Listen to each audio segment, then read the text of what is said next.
Muchas gracias por esta invitación y por estar aquí con ustedes, por este trabajo tan importante de comunicación. Estoy personalmente muy convencido desde ayer en particular, cuando he oído un poco del trabajo que ustedes están realizando, de la necesidad de esta conexión entre el trabajo de comunicación y el trabajo sobre la agricultura campesina. Puedo dar solamente contar un pequeño incidente en este sentido. Hemos publicado, sobre eso que voy a hablar durante algunos minutos, un libro en el IAN, Instituto de Altos Estudios Nacionales, que es una universidad postgrado para la formación de los cuadros del Estado. Hemos publicado un pequeño libro que se llama Manifiesto para la Agricultura Familiar Campesina e Indígena en Ecuador. Y fuimos a la Feria del Libro de Guayaquil hace un mes. Y bueno, fuimos allá para presentar el libro, pero nos hicieron un programa totalmente negativo, porque pusieron la presentación del libro a la misma hora que la conferencia de un premio Nobel de literatura que venía como invitado de honor de la feria. Resultado, hemos tenido 4 personas. Así, como fracaso de comunicación fue bastante fuerte. Bien, en el IAN hemos trabajado durante un año el tema de agricultura campesina en seminarios mensuales, invitando a todos los actores del sector o interesados en el sector, es decir, movimientos campesinos, movimientos indígenas, pero también ONGs, también el Ministerio, el MAGAP, el Ministerio de Agricultura y Pesca, y también la academia, y finalmente también la gente de la Asamblea Nacional, porque había varias leyes en discusión, en particular la ley de tierras y de territorios ancestrales. Y así durante un año hemos trabajado los diferentes aspectos de la agricultura campesina para terminar con un día entero de seminario con 150 personas del conjunto del país para tratar de ver, no solamente analizar la situación, sino hacer propuestas. Propuestas a corto plazo, a medio plazo, a largo plazo, para tratar de empujar este sector de la agricultura campesina. Y finalmente hemos publicado este libro. Ahora, la razón fundamental es evidentemente la marginalización de la agricultura campesina en un país como el Ecuador, pero no solamente el Ecuador, es un problema latinoamericano y un problema mundial. Antes de eso, hemos publicado en el IAN un libro que se llama Agriculturas Campesinas en América Latina, que fue el resultado de un seminario con la Claxo y también con los mejores especialistas de América Latina sobre el tema, y que habíamos organizado en La Paz, en Bolivia. Y antes de eso, yo había coorganizado con la Universidad de Pekín, en China, otro seminario sobre la agricultura campesina en Asia, con 11 países asiáticos. Y hemos publicado un libro sobre eso también. Evidentemente, aplicar eso a un país pide otro tipo de metodología, especialmente si queremos ir más allá que solamente el análisis del problema, sino tratar de ver cómo se puede cambiar una situación. Y así, lo que hemos tratado de estudiar es cuál es el estado de la agricultura campesina en Ecuador.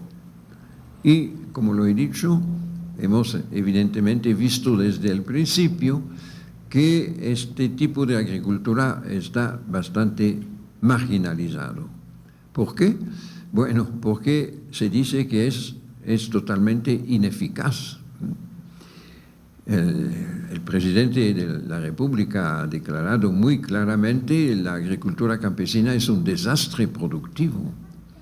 Y él tiene razón, pero debemos preguntarnos por qué. Sin embargo, en un país como el Ecuador, más del 60% de toda la alimentación del país está producido por la agricultura campesina. Así, no es un sector que podemos así olvidar o dejar al lado. Es un sector muy importante. Y de verdad, la agricultura que se dice moderna es mucho más productiva. 100 veces, 500 veces, 1000 veces más productiva en lo inmediato que la agricultura campesina. Así se nota evidentemente que la razón de la poca productividad de la agricultura campesina es precisamente su marginalización en el sistema productivo. No tienen acceso a las mejores tierras, tienen dificultades de acceso al agua, tienen dificultad de acceso al crédito y también para la comercialización de sus productos, y todo eso sin hablar evidentemente de la deterioración del medio rural como tal, con una inmigración de los jóvenes, una feminización de la agricultura campesina porque los hombres van a trabajar en otros lugares, y también el poco entusiasmo de los jóvenes para trabajar en este sector y la migración urbana.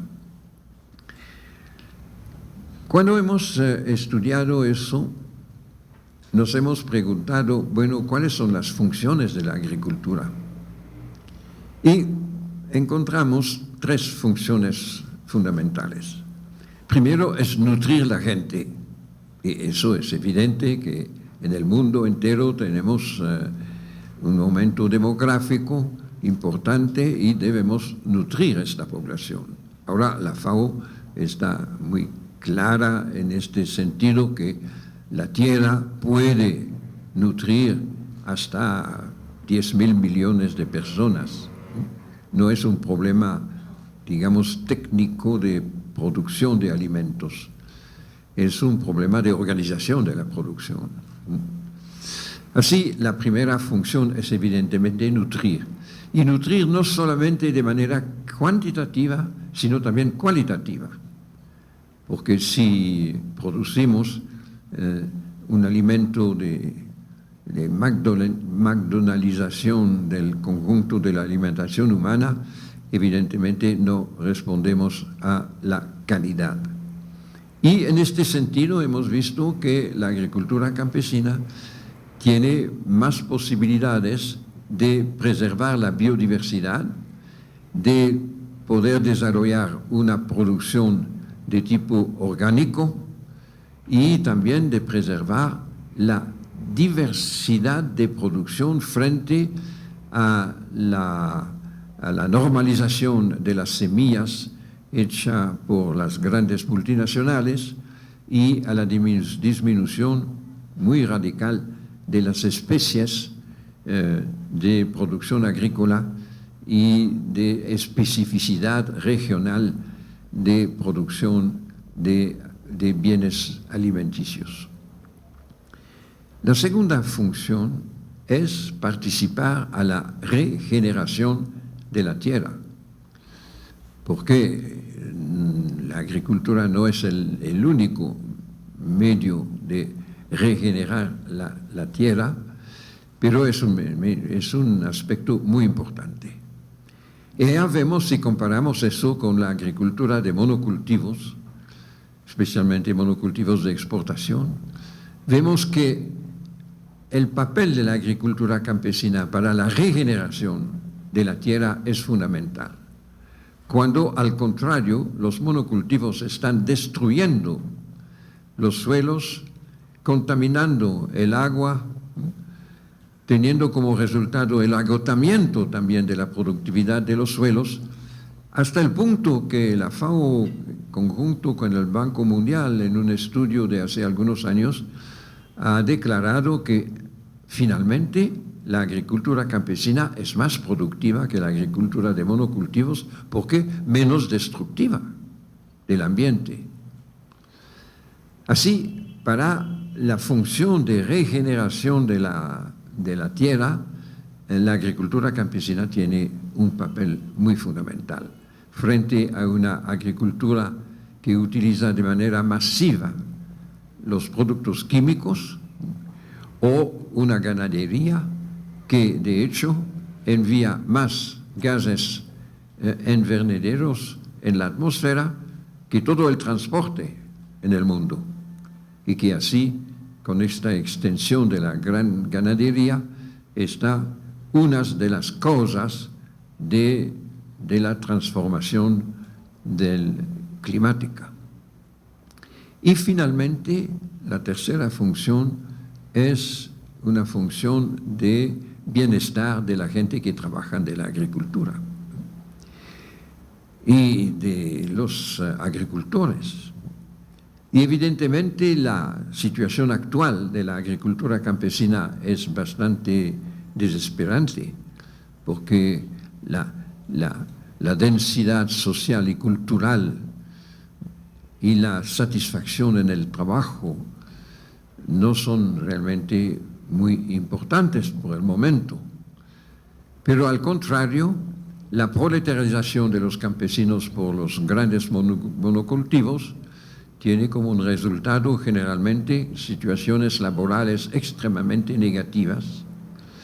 He estudiado aquí, por ejemplo, la producción de brócolis, o estoy en contacto con los obreros agrícolas del sector bananero, y las condiciones sociales son realmente terribles. En la mayor de los sectores de la agricultura de monocultivos aquí en Ecuador, los sindicatos son prohibidos y no hay ninguna protección para el sector de los trabajadores en este tipo de actividad. Sin hablar de las enfermedades por la utilización de los químicos, enfermedades de cánceres, también de pulmón, también de la piel, en las grandes empresas o también en la producción de las flores, por ejemplo. Así, el bienestar de los trabajadores de la agricultura puede ser mejor asegurado con una agricultura de tipo campesino que la gran agricultura finalmente capitalista, con los principios del capitalismo de explotación de la mano de obra y de ignorancia de las externalidades, es decir, de los daños ambientales y de los daños sociales. Sobre esta base hemos tratado de ver cuál es la situación del Ecuador. No voy a dar los detalles porque eso sería demasiado largo. Solamente podemos decir que el Ecuador es el segundo país en América Latina de desigualdad de posesión de la tierra. Hay una concentración fuerte de la tierra, en particular en la costa, y esta concentración muy probablemente aumentó los últimos años, pero es difícil conocer la situación porque desde el año 2000 no hubo censo agrícola. Por una parte, ahí está concentración. Por otra parte, la extensión de la agricultura de monocultivo para la exportación. Muy importante frente a la crisis petrolera, muy importante en función de la nueva matriz productiva que es la meta del gobierno actual. Eso tiene como resultado más y más desastres ecológicos y por otra parte una explotación más fuerte de la mano de obra. Como lo he dicho, he estudiado los brócolis y he visto que 97% de los brócolis del Ecuador son exportados. Así corresponden a la idea de nueva matriz productiva, producir más para exportar y importar menos para el balance comercial. Así de verdad, pero ¿a dónde exportan? En países que pueden producir brócolis. Estados Unidos, Japón, Europa. ¿Por qué? Porque la mano de obra es más barata y porque hay menos respeto de las leyes ecológicas. Y así vemos que estas empresas no solamente explotan la mano de obra de manera terrible, pero no respetan ni el código laboral ni las leyes ecológicas. Así tienen un poder tal, aquí son empresas ecuatorianas, pero peor todavía cuando son empresas extranjeras. Se burlan de la legislación local. Y por otra parte, explotan también la mano de obra para el proceso del producto, una fábrica que trabaja 24 horas sobre 24, en 3 turnos, y regularmente los trabajadores deben hacer 2 turnos al mismo tiempo. Y estas empresas, por lo menos las empresas que yo he estudiado, tienen su capital, la una en Panamá y la otra en las Antillas holandeses, es decir, en paraísos fiscales. Así, eso es la realidad. También los trabajadores del banano no pueden organizarse como sector, del sector del banano. Deben organizarse por empresas. Pero la represión de las empresas es tan grande que solo un mínimo de empresas tienen organizaciones de trabajadores, porque hay demasiado miedo. Así son situaciones reales. Y nos hemos dicho, bueno, existen bases para el desarrollo de la agricultura campesina aquí en Ecuador. En el MAGAP, en el Ministerio, hay un sector que se ocupa de eso. Pero, de hecho, debemos constatar también que 80% del trabajo del Ministerio de Agricultura es al servicio de la gran agricultura moderna y solamente una muy pequeña parte al servicio de la agricultura campesina. Pero hay también más y más interés en movimientos sociales, hay interés también en la academia de ayudar desde el punto de vista de la investigación, de acompañamiento. Así existen bases. Y por eso hemos tratado de ver cuáles son las posibilidades de desarrollo. Y hemos hecho tratado de estudiar qué se puede hacer. Y hemos visto que a corto plazo, es decir, en menos de un año, hay un montón de cosas que se pueden hacer. Decidir desde el gobierno y con bases existentes. Y hemos propuesto en el libro, después de un análisis internacional también, para mostrar que no solamente es un problema del Ecuador, es un problema muy general. Y hemos elegido 28 posibilidades a corto plazo. Y hemos tratado también de ver el costo, porque especialmente en una situación de crisis como vivimos ahora en toda América Latina, en particular aquí en Ecuador, evidentemente el problema de dinero es fundamental.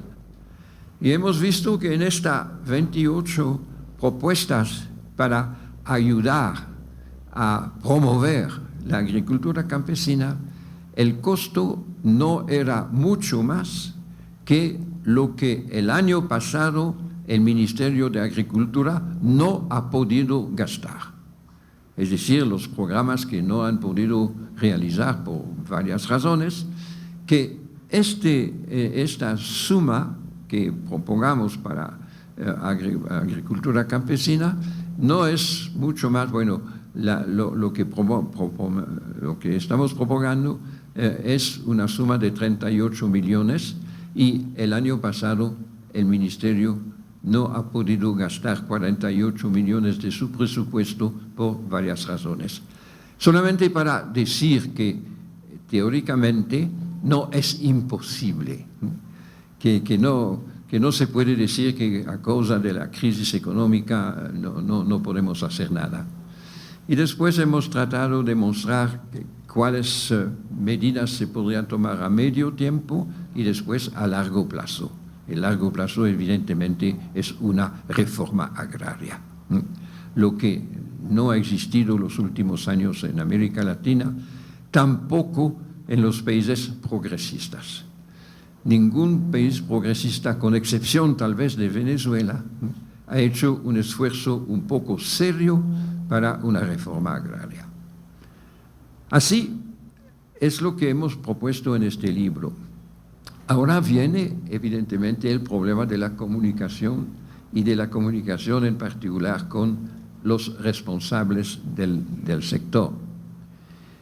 Hemos tomado el contacto con el CONGOPE. El CONGOPE es la coordinación de todas las provincias, porque evidentemente hemos dado bastante importancia a los órganos del Estado que no son el Estado central, sino el Estado descentralizado, las provincias, los cantones, las municipalidades y las parroquias, como se dice aquí, donde hay posibilidad de acción local para organizar ferias de los productos de agricultura, etcétera, etcétera.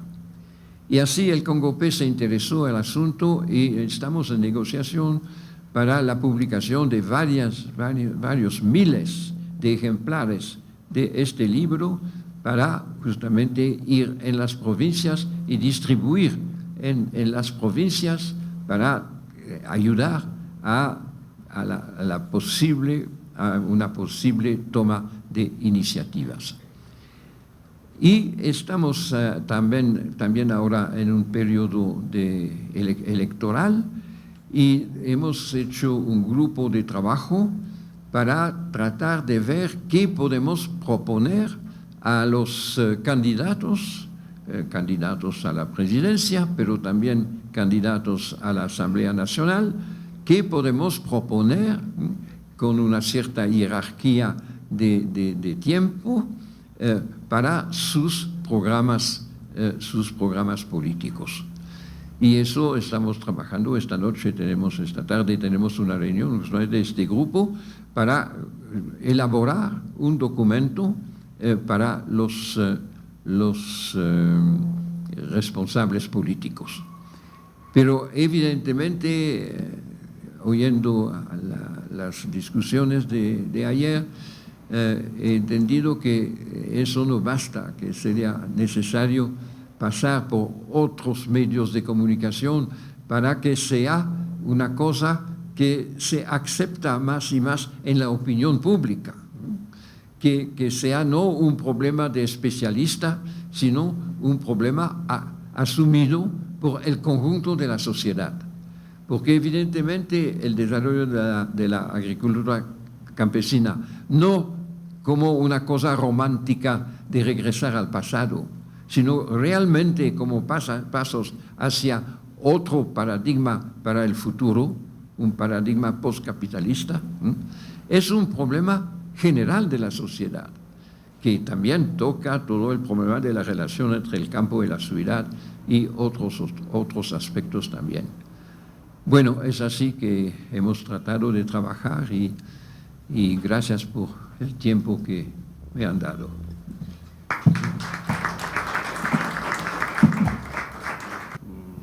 Todos estuvimos ayer y pudimos ver las distintas aportaciones. Yo creo que precisamente una de las constantes fue la profundización de algunos de los aspectos que ya se introdujeron en la primera sesión a través de la presentación del informe Sembrando la Vida Digna, y ahí se identificaron una serie de retos y problemas que después se fueron redundando en las distintas sesiones posteriores algunas más vinculadas a las experiencias, a movimientos sociales o aplicaciones o programas concretos en terreno, y otros más teniendo que ver con los marcos normativos y regulatorios.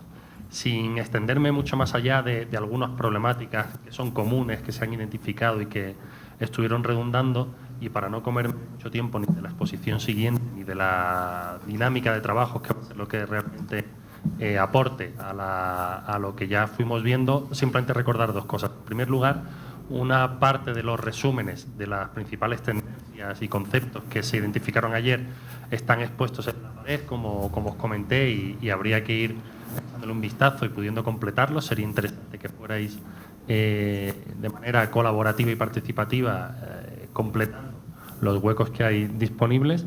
Y en segundo lugar, recordaros que ahora vendría precisamente una metodología de trabajo que tiene más que ver con el diálogo y los planteamientos de cada uno de los perfiles participantes en este foro, que, como os habréis dado cuenta, intenta combinar representantes de organizaciones sociales, representantes de departamentos dedicados a la agricultura, a la extensión o a la comunicación para el desarrollo de distintos gobiernos, y también personas provenientes de la academia. Entonces, en ese sentido, después de la pausa que haremos para el café, habrá una metodología que también tenéis en la guía metodológica planteada, donde vamos a intentar profundizar en cada uno de los ejes y plantear que haya después pues insumos suficientes para poder caminar hacia las conclusiones que, como sabéis, son las evoluciones de este tipo de talleres de expertos. No me extiendo más. Marcia va a hacer un reparto de números para las mesas de trabajo, buscando que no estéis con vuestros amigos, sino con gente con la que puede ser que haya un enriquecimiento más complejo a la hora de plantear los puntos de vista. Y sin más, bueno, ahora tocaría una presentación también que nos puede servir de insumo para el debate posterior sobre perspectivas y opciones políticas para servicios inclusivos de comunicación rural, y posteriormente pasamos a la metodología. Muy buenos días, muchas gracias. Me voy a centrar en una mirada más regional, aunque habrá propuestas muy concretas en términos de teoría normativa. Partimos de un hecho que el informe que presentó Alfonso es muy evidente, y en los debates de ayer de las diferentes experiencias o países queda constatado. No hay políticas. Yo repetí ayer, no hay voluntad política, y por tanto plantear el tema de políticas de comunicación para el desarrollo de la agricultura familiar implica una posición antagonista, en dos sentidos. El propio tema de la agricultura familiar no forma parte de las agendas prioritarias, y por tanto hay que articular campañas y estrategias desde el punto de vista político e ideológico. Y, en segundo lugar, la propia naturaleza del campo de la comunicación no constituye un eje prioritario de proceso de democratización de los gobiernos. Y, en ese sentido, plantear toda estrategia en este ámbito exige una mirada crítica y antagonista para plantear desde la sociedad civil, por tanto, desde los movimientos sociales, una mirada para construir alianzas y procesos de democratización. Empezamos, al hablar de políticas de comunicación in media res, con lo que serían las primeras consideraciones. ¿Con qué actores vamos a trabajar? Primero tendríamos que hacer un mapeo de actores. Evidentemente podemos hablar de gobiernos, de ONGs, de movimientos sociales, de academia. Son múltiples las tipologías de actores que hay que tomar en cuenta, y es una primera consideración que hay que discutir y tomar en consideración. Yo al menos identifico tres actores que serían muy importantes tomarlos en consideración en el liderazgo y los procesos de transformación. Por un lado, lo que sería el movimiento indígena, por las características de la agricultura familiar en la región, un movimiento que hay que recordar que sí funciona y trabaja a nivel regional con una perspectiva en red. En los encuentros de Oaxaca, de Aviala, tienen propuestas de comunicación popular, de comunicación alternativa, una visión, una estrategia, y que podría ser un elemento o actor importante en este proceso de articulación de políticas de comunicación en esta línea. Por supuesto, las radios comunitarias, que tienen un peso estratégico en la historia regional en América Latina. Ha habido un proceso de avance, pero sin embargo esa articulación en los debates que comentaba ayer Bruce, ¿no?, que desde hace muchos años con Gustavo, algunos compañeros de AMAR, las organizaciones y medios comunitarios han tenido un papel importante en los procesos regulatorios y podrían ser un actor fundamental al hablar de líneas, campañas, propuestas, políticas en materia de comunicación y desarrollo rural. Yo señalaría las organizaciones de mujeres, no incluidos los jóvenes, pero también serían actores importantes en el campo. Los jóvenes, las mujeres, los colectivos indígenas son los sectores más vulnerables y aquí entran los criterios de pertinencia. ¿Qué objetivos? Claro, si lo planteamos en las políticas en términos de eficacia y eficiencia, de campaña, de alcance o de efectividad del discurso de la agricultura familiar, es una mirada. Si lo planteamos en términos de equidad, de justicia, de acceso, de socialización del derecho a la comunicación, para plantear servicios de comunicación incluyentes, inclusivos, creo que sería más pertinente, porque el nodo, lo vamos a ver en el tema de telecomunicaciones, central es justamente el derecho universal a tener voz, acceso, conectividad, recursos socializados de comunicación para las propias necesidades locales, más allá de las propias características de la agricultura familiar, campesina, tradicional. Plantear también los niveles de intervención. Yo creo que hoy las políticas de comunicación deben ser enfrentadas de una mirada compleja, que articule lo local, pero también lo comarcal, lo nacional, lo regional, si hablamos de América Latina, y los ámbitos supranacionales. Por ejemplo, si planteamos la democratización, como vimos la experiencia de Oaxaca de telecomunicaciones, eso no solo se puede plantear localmente. Estamos enfrentando un reto contra la OIT global sobre las concepciones jurídicas normativas de lo que son este sector de infraestructuras básicas, que es un bien común, que es un servicio público básico y que ahí hay una disputa global que habrá que debatir en ámbitos como la OIT. Por tanto, un segundo elemento también hay que tomar en cuenta los niveles de intervención y las estrategias, tanto locales como globales, que hay que plantear. Un elemento que me preocupa para las políticas es tomar en cuenta el capital cognitivo y el saber social acumulado. El saber social acumulado es muy amplio, desde los medios tradicionales, la minga, a las telecomunicaciones, como vimos ayer. Hay prácticas, experiencias de las comunidades en comunicación participativa y comunitaria que hay que retomar.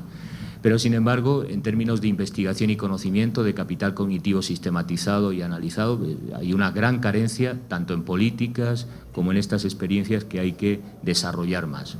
Por poner el ejemplo, la ausencia de investigación considerable en el campo académico sobre estas cuestiones de comunicación y desarrollo rural.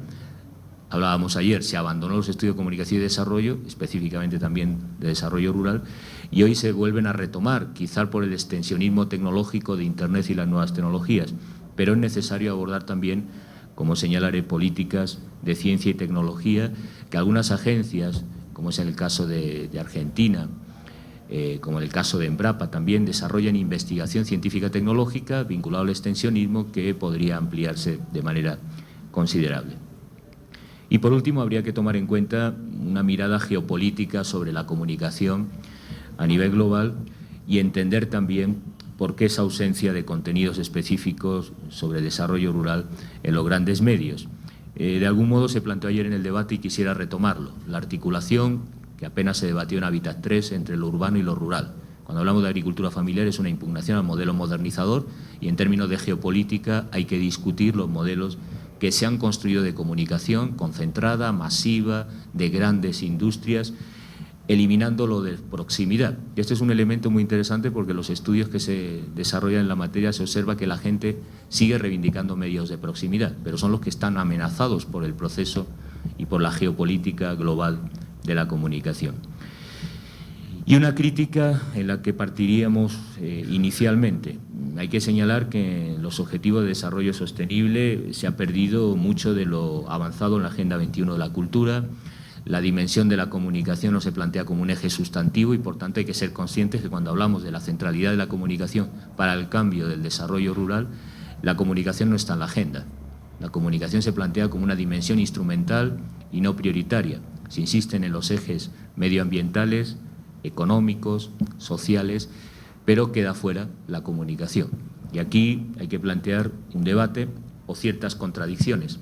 Primero, si pensamos la comunicación como un ámbito sectorial, desde una visión segmentada o de una visión transversal. En muchos proyectos se insiste en la comunicación como esa dimensión transversal que puede contribuir al desarrollo rural, al desarrollo agrario. El peligro de esa transversalidad es la difuminación del propio objeto de la comunicación, por ejemplo, los procesos de apropiación colectiva y comunitaria de los medios, o por ejemplo, el propio derecho a la comunicación como algo sustancial que debe ser abordado no solo de una manera transversal, sino también como un objeto dentro de las políticas de desarrollo rural. Segunda contradicción, si pensamos en política de medios, en el sentido clásico, o abordamos la mirada de la infraestructura de telecomunicaciones. Creo que la convergencia digital nos obliga a poner énfasis en la cuestión de infraestructura, en no pensar en términos de contenidos. Lamento en esto discrepar con algunas intervenciones, pero no creo que el eje fundamental sean los contenidos sobre agricultura familiar, sino las infraestructuras, recursos y las políticas que se pueden plantear de abajo hacia arriba en los procesos de apropiación. Por ejemplo, con la convergencia digital en casi todos los países hay un dividendo digital, hay un nicho abierto que se podría reclamar por parte de los movimientos sociales para uso comunitario, para uso público. Y no me refiero solo a nivel de apropiación como la experiencia de Oaxaca, sino de política pública a nivel estatal para desarrollar redes nacionales incluso de gestión comunitaria o mixta, público-social. En tercer lugar, una contradicción entre la cultura de la innovación que se asocia al desarrollo de la extensión tecnológica y de la comunicación y la reivindicación característica o esencial de la agricultura familiar, que sería más propia de slow information, de una visión ecológica, de religancia, vinculada al territorio, de trabajo sobre sus propias formas de comunicación popular y participativa, que son formas lentas. Hablaba antes François Autard de la eficiencia, es justamente otra lógica, pero ahí están los criterios de pertinencia. Si pensamos la política en términos de eficacia-eficiencia, por tanto, de extensión y difusión, de alcance, de información e innovación por parte de la comunicación, o pensamos más en una lógica de la comunicación ecológicamente planteada desde las propias dinámicas participativas de las comunidades con otra visión. Es verdad que la FAO y otros organismos internacionales reconocen la participación y construir desde el propio hábitus, la propia cultura, las formas de producir, de pensar, de imaginar de las comunidades, la comunicación, pero son dos contradicciones o tensiones que están ahí en la política pública. Si insistimos mucho en la lógica de innovación o más bien en la lógica de valorización de los saberes tradicionales en las comunidades para construir los sistemas de comunicación. Cuarto lugar, un elemento que es el característico de la crisis que vive la amenaza de la agricultura familiar, de la agricultura campesina, que es el síndrome Usted y la biopiratería.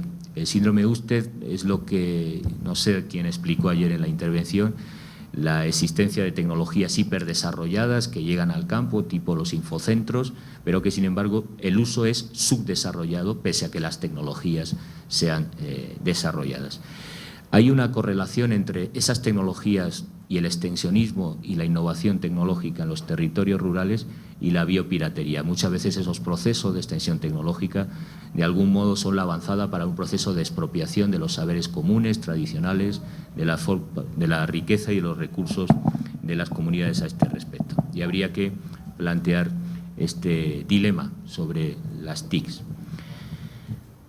Creo que un elemento importante que se señalaba ayer, y estoy de acuerdo, y es un elemento político, es conectar las luchas por el derecho a la comunicación en el entorno urbano, donde tradicionalmente se ha discutido los procesos de regulación, con estas hibridaciones del urbano y lo rural, que es importante.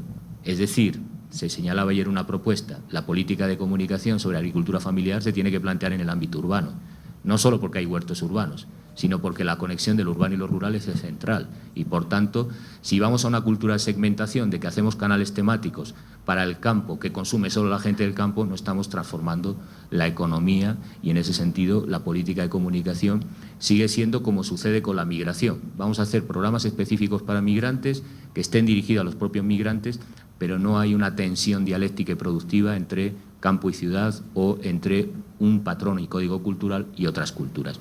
Creo que lo más productivo es esa lógica de hibridación, de pensar esas políticas en el sentido también de establecer contenidos o en los medios generalistas o en otras plataformas y plantear también pues esas experiencias que se están dando también ya en lo urbano En concreto, yo puedo señalar la experiencia que conocí de los huertos escolares en el INTA, muy interesante, con metodologías participativas y algunas otras experiencias que conectan los medios rurales y los medios urbanos. Este elemento de la conexión creo que es una cuestión fundamental. Cuando hablamos de políticas de comunicación, a mí me gusta hablar de 3 principios fundamentales. Estamos hablando de principios de información, lo que se hablaba de campañas, repositorios, sistemas, cómo articulamos esto para que la agricultura familiar cuente con esos recursos para su desarrollo. Sería uno de los debates que tuvimos ayer con Onda Rural, ¿no? ¿Para qué sirve esta plataforma web? ¿En qué sentido se planifica y cómo va a ofrecer sistemas de información para el desarrollo autónomo de las estrategias de los actores en territorio?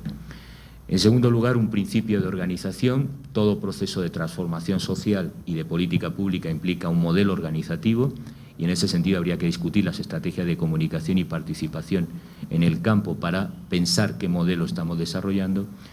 Y el tercer eje que señalaba Alfonso, que es fundamental en una perspectiva de la comunicación horizontal, participativa, comunitaria, que es la construcción de economía de los bienes comunes, es decir, de procesos colaborativos, de procesos de compartir, de construir colaborativamente modelos de desarrollo en este ámbito. Eso pasaría por repensar las políticas, no tanto, y es una hipótesis de partida, no creo que los estados, los gobiernos, si no han apostado, como en el caso de Ecuador, de manera significativa por la agricultura familiar, menos aún van a plantear una política de comunicación para este sector. Y por tanto ese principio de comunicación nos obliga a pensar en estrategias policéntricas, comunales, de corregulación a partir de los movimientos sociales, de los actores en territorio, de las organizaciones sociales. Algunos los habíamos identificado, movimiento indígena, medios comunitarios, por supuesto, también pueden participar la academia, los centros de investigación, que trabajen con esa idea de resiliencia, de gestión de la diversidad, de trabajar desde la dimensión subjetiva y cultural una política vinculada al territorio y construida desde los territorios. Esto implicaría algunos elementos fundamentales en la acción institucional, integrando los campos profesionales, científicos y sociales. Cuando hablo de los profesionales, son esos técnicos extensionistas que son una fuerza de transformación, que si situamos una agenda política pública pueden deliberar, participar, proponer, liderar también dentro de sus instituciones un proceso.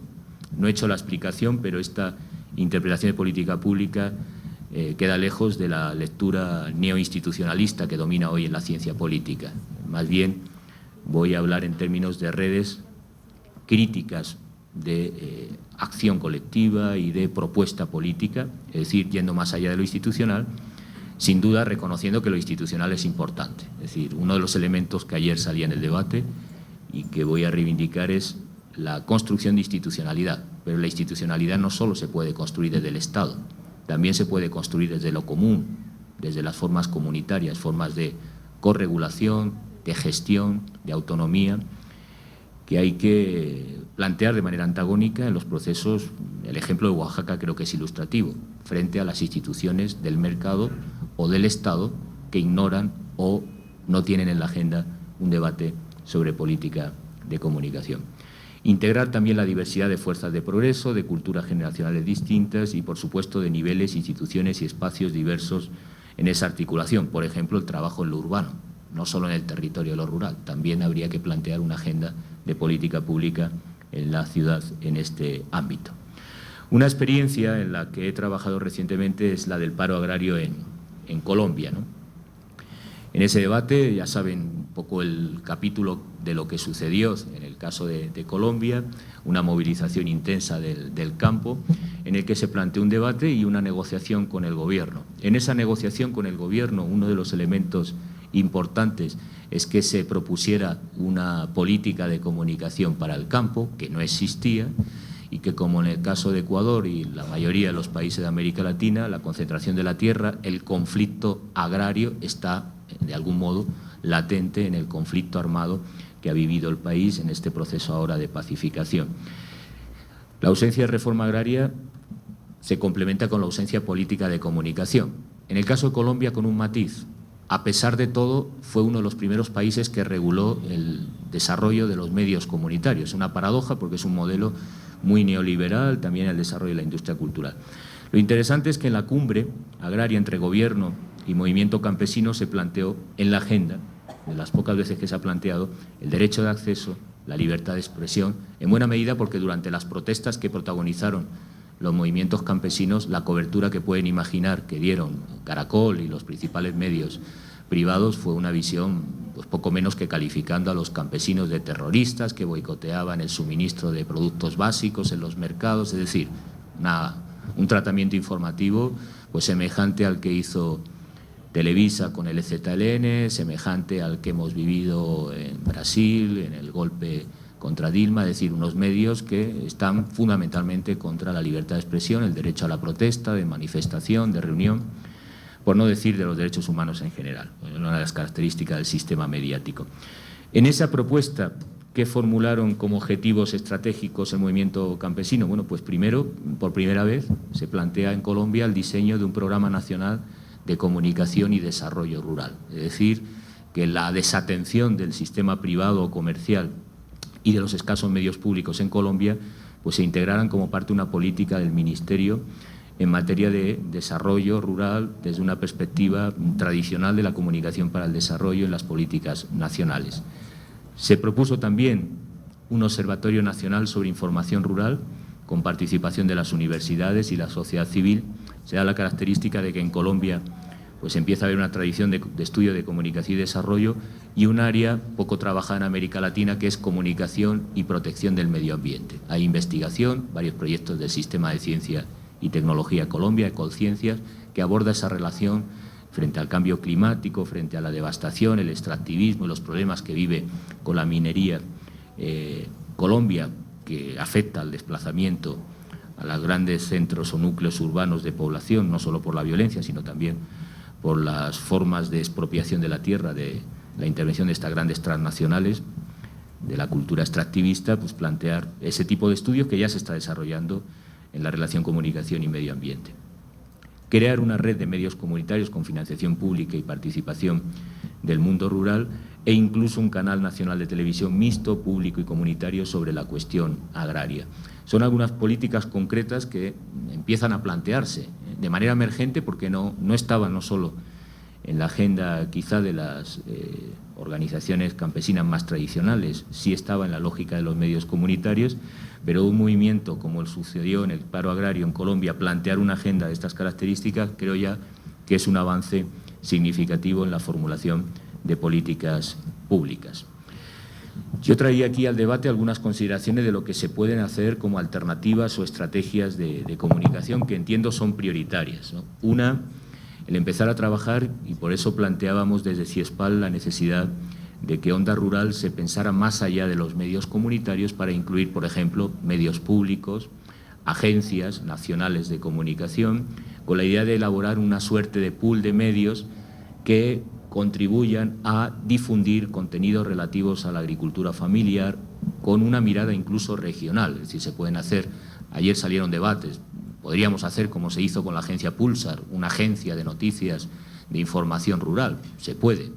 Yo creo que se podrían agregar esfuerzos, sobre todo por razones económicas y presupuestarias, agregar espacios que existen, públicos, comunitarios, también algunos privados que se pudieran sumar para hacer ese pool de medios y difundir contenidos a escala regional sobre agricultura familiar. Eso facilitaría muchas campañas de organismos como la FAO, muchas campañas de las propias organizaciones, en el caso de los departamentos de extensión que trabajan, como en el caso del INTA, del caso de Chile, que veíamos, tendrían o contarían con medios de referencia nacional sistematizados para, de algún modo, difundir o hacer valer los contenidos que tradicionalmente los medios comerciales o en el sistema de comunicación no admiten de algún modo receptividad alguna o posibilidad de desarrollo de esa agenda informativa. En segundo lugar, yo creo que plantear cualquier política de medios en el caso del campo pasa por discutir la política de telecomunicaciones de manera prioritaria. Es decir, en todos los sentidos creo que hoy hablar de políticas de comunicación es discutir política de telecomunicaciones y plantear dos criterios o racionalidades de justicia social que no están en la agenda. El discurso del marco normativo angloamericano de servicio universal, que hemos aceptado acríticamente, básicamente plantea el problema de las telecomunicaciones como derecho de acceso, es decir, de consumo. ¿Tengo conectividad o no tengo conectividad? Ya sabemos que en el campo hay problemas de conectividad, no llegan. Pero claro, hay una diferencia. La tradición jurídica que ha cambiado la UIT y que ha impuesto con la Cumbre Mundial de Sociedad de la Información, básicamente pasa de un concepto de servicio público y de derecho común a un concepto prácticamente comercial de derecho administrativo privado.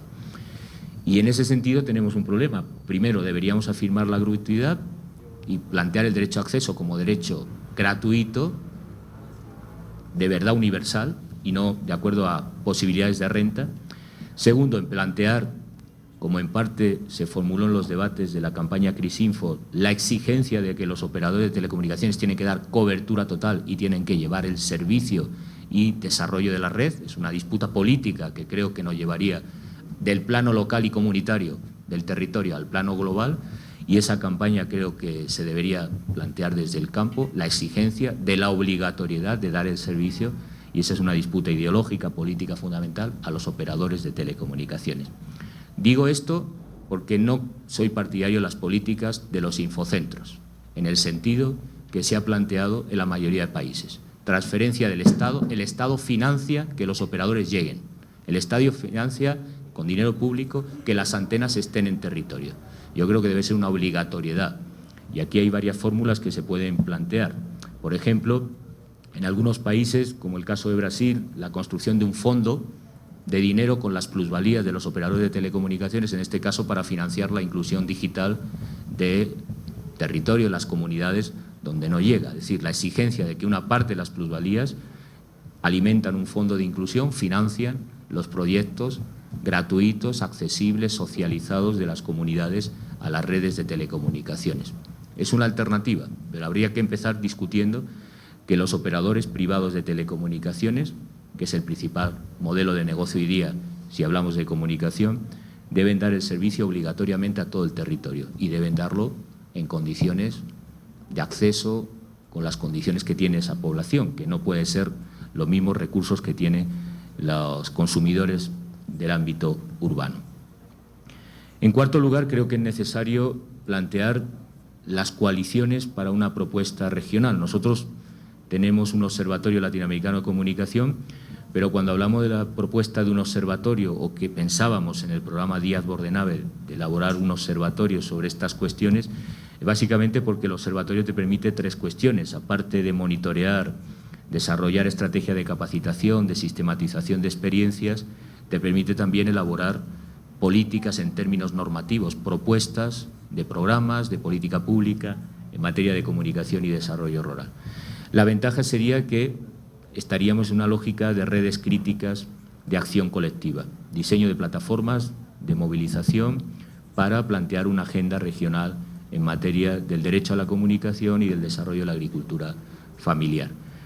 La estrategia en política pública no va a venir del Estado, como sucede en el derecho a la comunicación, tiene que venir de una movilización de actores sociales, de colectivos, de medios comunitarios, de ciudadanía, de las organizaciones campesinas. No va a venir del Estado. El Estado solo va a regular cuando tenga una presión fuerte en esta materia.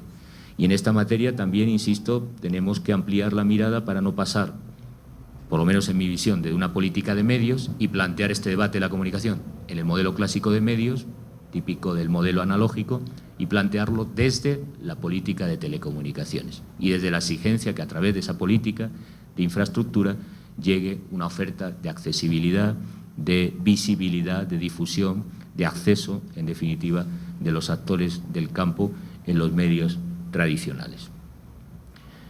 Deberíamos definir unas políticas de cooperación sur-sur. Sí podríamos, en ámbitos como UNASUR, plantear propuestas políticas concretas.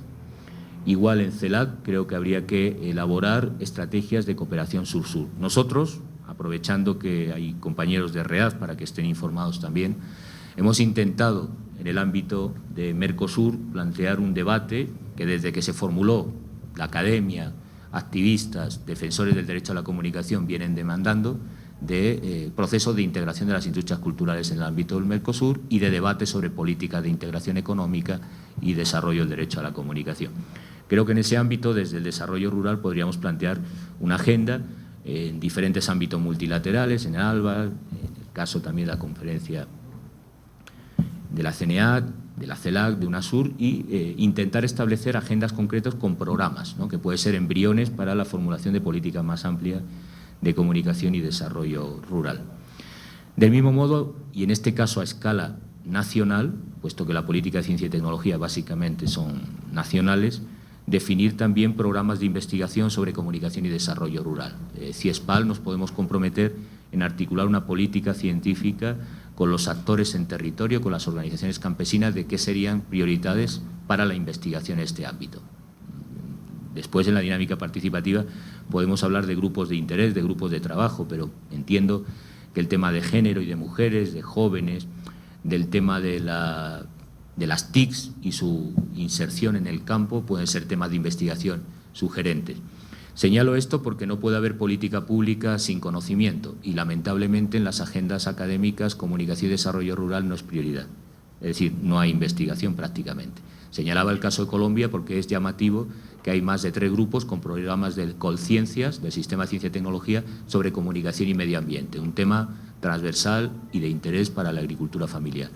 Pero salvo ese caso, si habláramos a nivel regional, los estudios de comunicación y medio ambiente, ahora convocamos un monográfico de la revista Chasqui a nivel regional, pues brillan por su ausencia. Tenemos que ir como pescador buscando investigadores, grupos específicos que trabajan sobre esta cuestión, que es nuclear para América Latina. Y sin embargo no hay conocimiento, no hay investigación y no hay interés, porque es la misma lógica que la globalización capitalista. De mismo modo que el mercado, las telecomunicaciones nos interesan por el campo, no hay volumen, no tiene tamaño, no es relevante.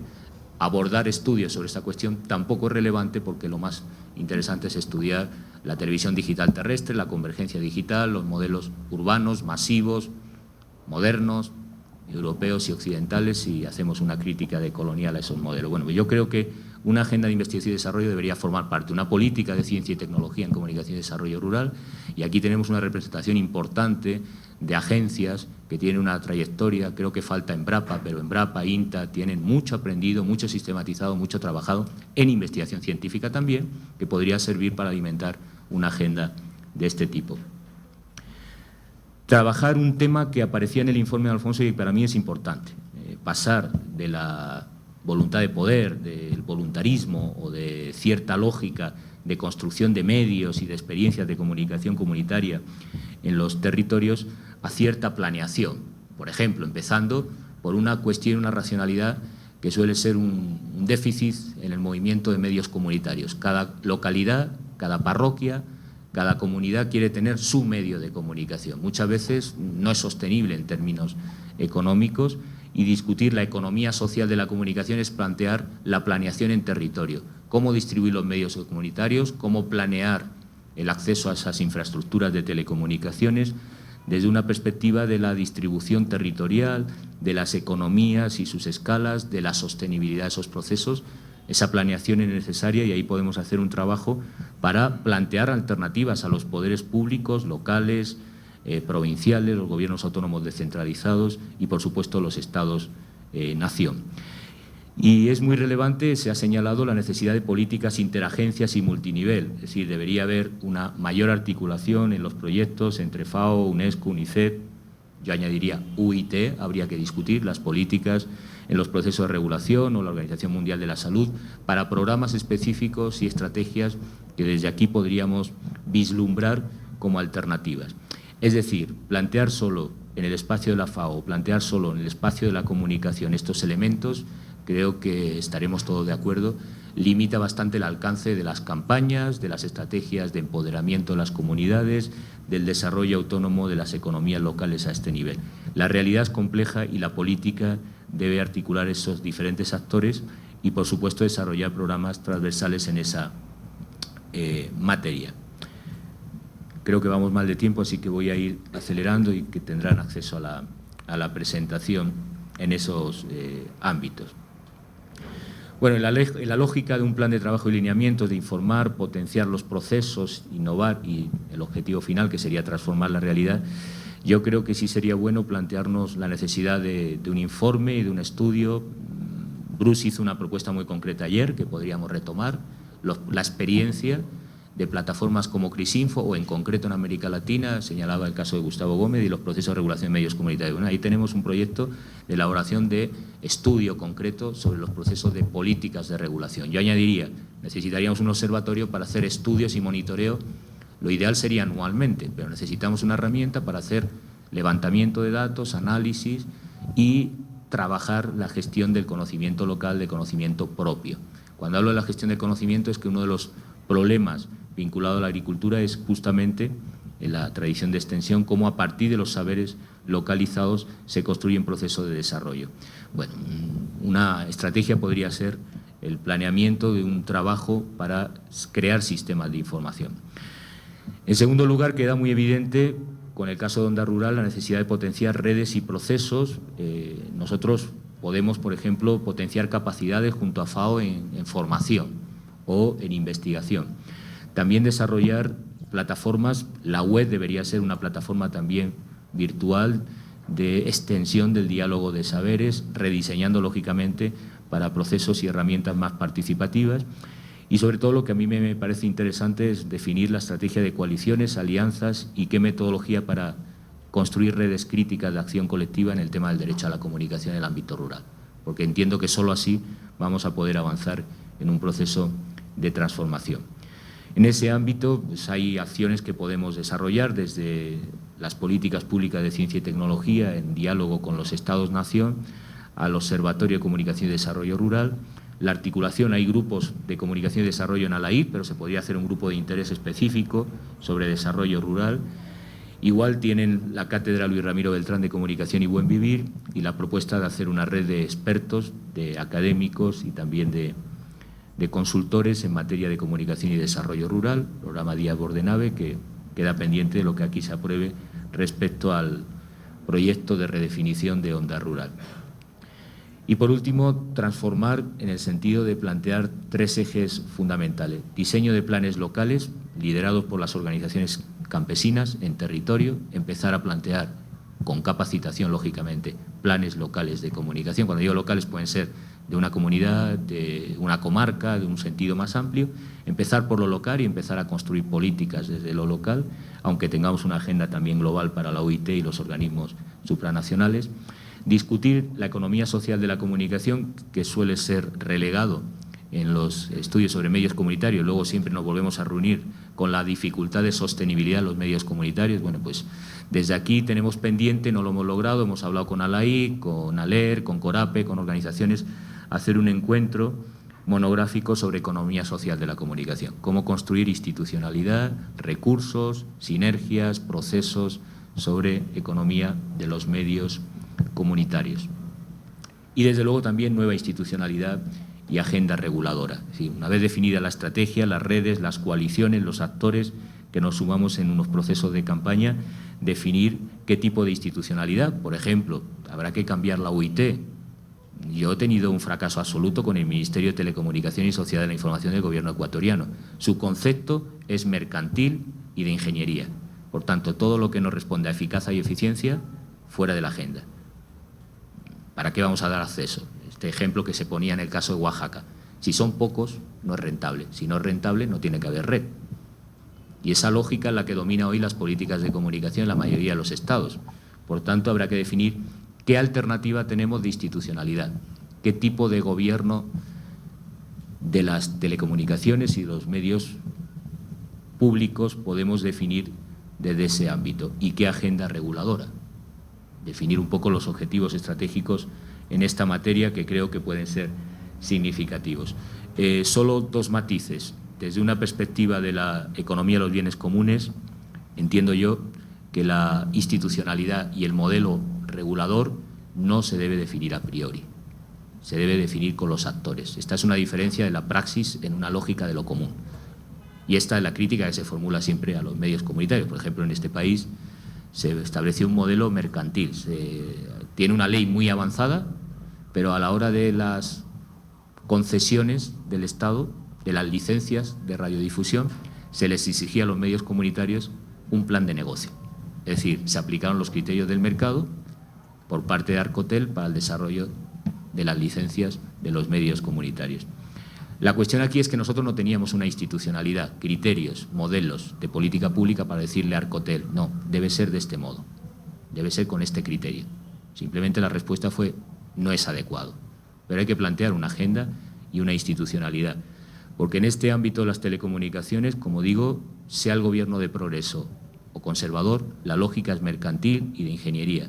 Hemos perdido mucho en derecho a la comunicación. Si pensamos desde la economía de los bienes comunes, implica, primero, reivindicar modelos de regulación sobre la praxis, sobre la propia construcción en proceso de las organizaciones. Esto es difícil desde el punto de vista jurídico y del derecho. Y segundo, sí tenemos que sistematizar esa praxis en los modelos de organización y de institucionalidad, por lo menos en el ámbito del Estado-Nación, si queremos plantear una agenda y un debate. Hasta la fecha no tenemos agenda, no tenemos coaliciones suficientes para plantear el debate en política pública y, como se le he dicho, este tema del debate en políticas de comunicación se debe plantear de manera antagónica, porque el Estado ni está interesado en el derecho a la comunicación ni está interesado en la agricultura familiar. Por tanto, cualquier política en este ámbito, a nivel regional y nacional, debe ser planteado como una política antagonista de replanteamiento, de reformulación, de alternativa. Solo de esta manera podemos hablar de que los servicios de comunicación a nivel rural se van a poder desarrollar y, por tanto, las políticas de regulación van a empezar a plantearse desde el Estado. Al menos en la hipótesis de partida, viendo algunos ejemplos, como sucedió en el caso de Colombia, que hizo posible, obligó al Gobierno a empezar a plantearse una agenda sobre acceso, visibilidad, difusión y medios de comunicación para el desarrollo rural en un campo, también como en el caso de Ecuador, hiperconcentrado. Lo dejo aquí y, bueno, si hay algunas intervenciones o comentarios, abrimos el diálogo.